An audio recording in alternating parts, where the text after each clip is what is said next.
स्थैर्य, फलटणकरांचं हक्काचं व्यासपीठ। नमस्कार।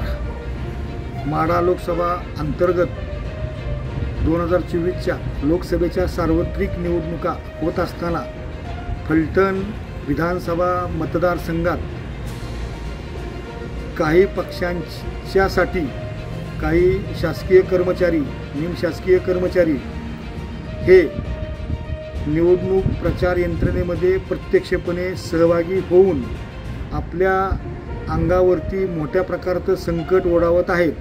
तरी मी या माझ्या मुलाखतीद्वारे किंवा एक आवाहन करू इच्छितो की प्रत्येक शासकीय कर्मचाऱ्यांनी दक्षता घ्यावी की आपण कुठल्याही उमेदवाराचा, भलं तुम्ही त्या पक्षाशी निगडीत जरी असला तरी 7 मे पर्यंत त्याच्यापासून दूर राहावे हे मी आवाहन करतो। अन्यथा असं काही निदर्शनास आल्यावरती निश्चितपणे आपल्याला कारवाईला सामोरे जावं लागेल, याचे परिणाम गंभीर होतील। तरी सर्व शासकीय कर्मचाऱ्यांनी याची दखल घ्यावी।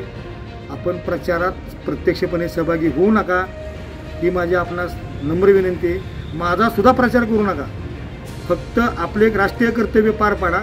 आपल्या गाव पातळीवरती किंवा आपल्या परिसरातील कसा मतदार बाहेर पडेल आणि तो मतदान करेल याकडे जास्त लक्ष द्या आणि आपले राष्ट्रीय कर्तव्य पार पाडा आणि 18व्या लोकसभा निवडणुकीच्या महोत्सवात एक सहभाग होऊन आपण आनंदोत्सव साजरा करा। एवढंच हे मी या मुलाखतीद्वारे आपल्याला आवाहन करू इच्छितो। जय हिंद, जय भारत। आपल्या परिसरातील ताज्या आणि महत्त्वाच्या बातम्या पाहण्यासाठी स्थैर्य न्यूज चॅनलला यूट्यूबवर सबस्क्राइब करा आणि बेल आयकॉन प्रेस करा।